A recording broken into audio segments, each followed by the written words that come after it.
అలాగనే మరి యేసుక్రీస్తుని ఏమని నమ్మితే మనకు రక్షణ, మనకు విమోచన, మనకు బాప్తిసం తీసుకోవచ్చు, మనం ఈ లోకాన్ని జయించవచ్చు?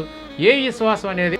యేసును ఏమని నమ్మితే పాప క్షమాపణ దొరుకుతుంది అంటే, యేసుక్రీస్తు చెప్పిన మాట ప్రకారంగా మనము మన పాపంలో నుంచి జయం పొందాలి అంటే యేసుక్రీస్తును దేవుని కుమారుడని నమ్మాలి. ఎందుకంటే మొదటి నుండి ఆయన చెప్తున్నది ఏంటంటే, నేనే దేవుని కుమారుడును, నేనే మెస్సయ్యను. కాబట్టి యేసే దేవుని కుమారుడు, దేవుని ఏర్పాటు చేసినటువంటి మెస్సయ్య, క్రీస్తు అధిపతి అని నమ్మితే ఖచ్చితంగా మనకు పాప విమోచన అనేది జరుగుతుంది. లేదు నేను యేసుక్రీస్తును దేవుడు అని నమ్ముతానంటే నీవు నీ పాపంలోనే ఉండి మరణిస్తావు. ఎందుకంటే యేసు ఎక్కడ కూడా నేను దేవుడని చెప్పలేదు. మొదటి నుండి నేను ఎవడన్నా చెప్పుచున్నా దేవుని కుమారుడని చెప్తున్నా, దేవుడు ఏర్పాటు చేసిన క్రీస్తు అని చెప్తున్నా తప్ప దేవుడని చెప్పలా. కాబట్టి మీరు దేవుడిని నమ్ముతానంటే ఖచ్చితంగా నరకమే. మరి రక్షణ కావాలంటే మరి బాప్తిసం తీసుకోవాలి. బాప్తిసం తీసుకోవాలంటే విశ్వాసం ఏమిటి చూద్దాం. ఫిలిప్పు నపుంసకునితో నీవు పూర్ణ హృదయంతో విశ్వసించిన ఎడల పొందవచ్చునని చెప్పాను. అతడు యేసుక్రీస్తు దేవుని కుమారుడని విశ్వసించుచున్నానని ఉత్తరం ఇచ్చాను. అయితే వాళ్ళిద్దరు కలిసి ఎప్పుడైతే ఆయన యేసుక్రీస్తుని దేవుని కుమారుడు అని చెప్పి విశ్వసిస్తున్నని చెప్పాడో, ఫిలిప్పును నసంపుడు ఇద్దరు నీళ్ళలోకి వెళ్ళి బాప్తిసం తీసుకోవడం జరిగింది. కాబట్టి యేసుక్రీస్తుని ఏమని విశ్వసించాలి? యేసుక్రీస్తు దేవుని కుమారుడని విశ్వసిస్తేనే మనం బాప్తిసం తీసుకోవడానికి ఎలిజిబిలిటీ. నిజమైన రక్షణ కావాలంటే ఏమిటి అన్నది కూడా లేఖన సాక్ష్యం చూద్దాము. మరి లేఖనం ఏమి చెబుతుందో ఆ విషయాన్ని ఇక్కడ అపోస్తులు అయినట్టు పౌలు గారు చెప్తూ, మేము ప్రకటించు విశ్వాసం ఏమిటనగా, అది ఏం చెబుతుంది అంటే, యేసు ప్రభు అని నీ నోటితో ఒప్పుకొని దేవుడు మృతులలో నుండి ఆయనను లేపెనని నీ హృదయం ముందు విశ్వసించిన ఎడల నీవు రక్షించబడదువు. అంతే తప్ప యేసు దేవుడని నీ హృదయంలో విశ్వసించి దేవుడే చనిపోయి దేవుడే లేచాడంటే ఖచ్చితంగా అది వాక్య విశ్వాసం కాదు. మరి ఏంటి అంటే, యేసు దేవుని కుమారుడని, ఆయనను దేవుడు మృతుల్లో నుండి లేపాడని విశ్వసించాలి. దేవుడు మరి మన యందు ఉండాలి అంటే ఏ విశ్వాసం కావాలి అనేది కూడా ఇక్కడ తెలియజేశాడు. చూద్దాం.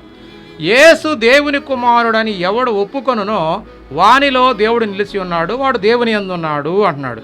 యేసు దేవుని కుమారుడని ఎవడైతే ఒప్పుకుంటాడో వానిలోనే దేవుడు ఉంటాడు, దేవుడు వాని యందు ఉంటాడు అన్నది సత్యం. ఈ లోకాన్ని జయించే విశ్వాసం ఏమిటో చెప్తున్నాడు ఇక్కడ.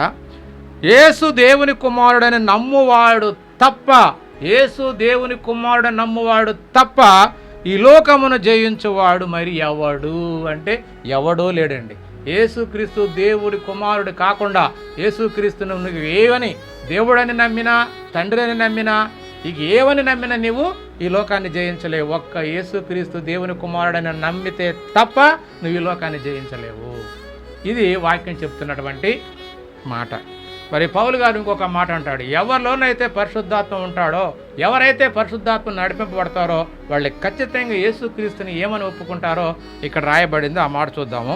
పరిశుద్ధాత్మ వలన తప్ప ఎవడును యేసు ప్రభు అని చెప్పలేడని నేను మీకు తెలియజేస్తున్నాను అని ఇక్కడ పౌలు. అంటే ఖచ్చితంగా పరిశుద్ధాత్మతో నువ్వు నడిపింపబడితే యేసుక్రీస్తు ప్రభువు అని ఖచ్చితంగా నమ్ముతావు. అది పరిశుద్ధాత్మ నీలో ఉంటేనే నువ్వు నమ్ముతావు. ఒకవేళ పరిశుద్ధాత్మ నీలో లేకపోతే నువ్వేమని నమ్ముతావు అంటే యేసే దేవుడు, యేసే మహాదేవుడు అని నమ్ముతావు. పరిశుద్ధాత్మతో నువ్వు నడిపించబడితే యేసుక్రీస్తు దేవుని కుమారుడు, యేసుక్రీస్తు ప్రభువు, దేవుడు ఏర్పాటు చేసినటువంటి రాజు, మనందరికీ పాప విమోచకుడు, సజీవులకును మృతులకును న్యాయాధిపతినిగా దేవుడు నియమించిన వాడు ఈ యేసుక్రీస్తు అని నమ్ముతావు. పరిశుద్ధాత్మ లేకపోతే యేసే దేవుడు అంటావు. కాబట్టి మరి అపోస్తుడైనటువంటి పేతురు గారు కూడా యేసుక్రీస్తు అందరికీ ప్రభువు, నమ్మిన వారికి నమ్మని వారికి అందరికీ ప్రభువే. కాబట్టి మన విశ్వాసం ఏంటంటే యేసుక్రీస్తు ప్రభువు అని నమ్మాలి. ఆ ప్రభువునే దేవుడు మనకు రాజుగా, న్యాయాధిపతిగా నియమించాడని విశ్వసించాలి. ఈ విశ్వాసమే మన పరలోకం తీసుకెళ్తుంది. కాబట్టి ఇప్పుడే సహోదరులారా, మరి ఈ లేఖనాన్ని చక్కగా ఆలోచించి నిర్ణయం తీసుకుంటారని ప్రభు పేట మనవి చేస్తూ నేను ముగిస్తున్నా. అందరికీ వందనాలు. దేవునికి స్తోత్రం.